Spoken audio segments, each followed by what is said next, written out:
एक दिन बच्चों की टोली में सबसे बदमाश कालू कौआ सारे पक्षी बच्चों से कहता है, अरे जब से छुट्टियाँ हुई हैं, रोज हम लोग वही जामुन और शहतूत के फल खाया करते हैं। तुम सब अगर तैयार हो तो आज मैं तुम लोगों को एक बड़ा सा आम का पेड़ दिखाता हूँ। वहाँ चलकर हम लोग जी भर के आम खाएंगे। अरे तुम्हें कहाँ मिल गया ये आम का पेड़? हमारे जंगल में तो ऐसा कोई पेड़ नहीं है जहाँ पर जाकर हम मुफ्त में आम खा सके। अरे तुम लोग चलो तो सही, वो पेड़ थोड़ा दूर जाकर है, लेकिन उस पर बहुत स्वादिष्ट और बड़े बड़े आम लगे हुए हैं। तुम उस जंगल के सुनसान इलाके में पड़ने वाले आम के पेड़ की बात तो नहीं कर रहे हो? ना बाबा ना, हम लोग वहाँ नहीं जाने वाले।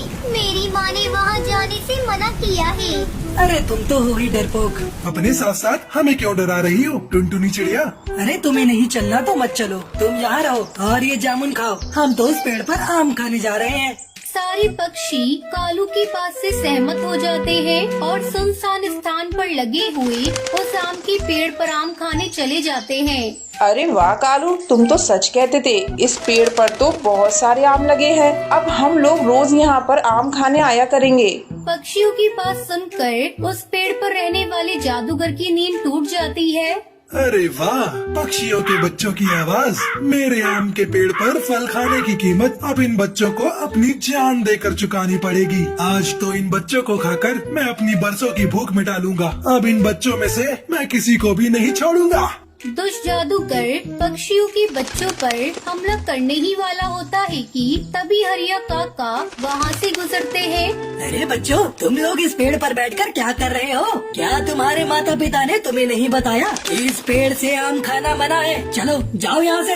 हरिया काका को वहाँ देखकर सारे पक्षी बच्चे डर जाते हैं और तुरंत वहाँ से उड़ जाते हैं। ये कैसे हो सकता है? मेरे इतने करीब आकर मेरा शिकार मेरे हाथों से निकल गया। इन बच्चों की महक मेरी भूख को और भी बढ़ा रही है। अब मैं इन बच्चों को खाए बिना नहीं रह सकता। कोई उपाय तो ढूंढना ही होगा। इसके बाद दुष्ट जादूगर बच्चों को शिकार करने के लिए एक उपाय सोचता है। अगले दिन जादूगर एक साधारण कौवे का भेष बदलकर जंगल में आम बेचने आता है। आम ले लो आम, ताजे ताजे आम, मीठे रसीले आम। मेरे आम इतने ताजे और रस भरे हैं कि जो इन्हें एक बार खाता है वो दोबारा खाए बिना रह नहीं पाता। आम बेचने वाले कौवे की आवाज सुनकर सबसे पहले बंटी कबूतर बाहर निकलता है। अरे आम बेचने वाले, तुम्हारे आम तो वाकई बहुत बड़े और रसीले लग रहे हैं। ऐसा लगता है जैसे तुम उसी पेड़ से तोड़कर ये पीले आम लाए हो। बंटी कबूतर उस जादूगर की बातों में आ जाता है और जैसे ही वो उस आम को खाता है वो जादूगर के वश में आ जाता है।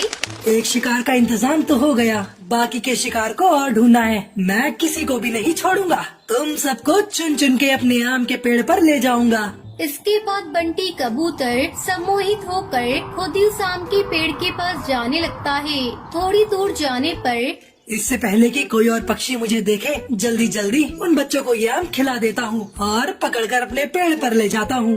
तभी जादूगर को टुनटुनी चिड़िया अपने घर के बाहर खेलती हुई दिखाई पड़ती है। अरे आओ आओ छोटी चिड़िया, तुम्हें भी आम बहुत पसंद है ना? लो मेरे आम खाकर देखो। नहीं नहीं, मेरे पास आम खरीदने के लिए पैसे नहीं है। मुझे तुम्हारे आम नहीं चाहिए। तुम्हारे जैसे छोटे छोटे बच्चों को मैं मुफ्त में आम देता हूँ। मैं तुमसे पैसे नहीं लूंगा। आओ मेरे पास आम देखो कैसा है। नहीं, मैंने कहा ना, मुझे आम नहीं चाहिए। मेरी माँ ने अजनबी पक्षियों से कुछ भी लेने को मना किया है। बड़ी जिद्दी है ये चिड़िया, लगता है ऐसे नहीं मानेगी। इतना कहकर वो अपने जादूगर रूप में आ जाता है। मैंने कहा ना, जल्दी से आम खा ले। खा जल्दी से, जल्दी खा। जादूगर जबरदस्ती टुनटुनी चिड़िया के मुंह में आम का टुकड़ा डाल देता है, जिसके बाद वो भी सम्मोहित होकर वहाँ से आम के पेड़ की ओर उड़ जाती है। इसी तरह वो दुष्ट जादूगर बारी बारी से जंगल के सभी पक्षियों को वश में करके अपने आम के पेड़ पर ले जाता है। कुछ देर बाद जंगल में अपने बच्चों को गायब पाकर सारे पक्षी रोने लगते हैं। अरे देखो पक्षियों, एक साथ इतने सारे बच्चों के गायब होने के पीछे जरूर कोई बड़ी वजह है। आज दोपहर को मैंने एक आम बेचने वाले को देखा भी था, जो बच्चों को मुफ्त में आम बांट रहा था। अब मुझे लगता है उस आम बेचने वाले जादूगर के आने के बाद से ही बच्चे गायब हुए हैं। हे भगवान, कहीं वही आम के पेड़ पर रहने वाला दुष्ट जादूगर ही तो हम सभी के बच्चे को नहीं ले गया। इसके बाद सभी पक्षी उस आम के पेड़ के पास पहुंचते हैं, जहां पर आम की जगह उनके बच्चे पेड़ पर लटके हुए दिखाई पड़ते हैं। सभी पक्षी अपने बच्चों के ऐसी हालत में देखकर रोने लगते हैं। अगर अपनी जान प्यारी है तो सब के सब चले जाओ, वरना तुम्हारे बच्चों के साथ साथ आज तुम लोग भी मारे जाओगे। देख, इन मासूम बच्चों को जाने दे और इस जंगल को छोड़कर चला जा, नहीं तो आज मैं तुझे नहीं छोड़ने वाला।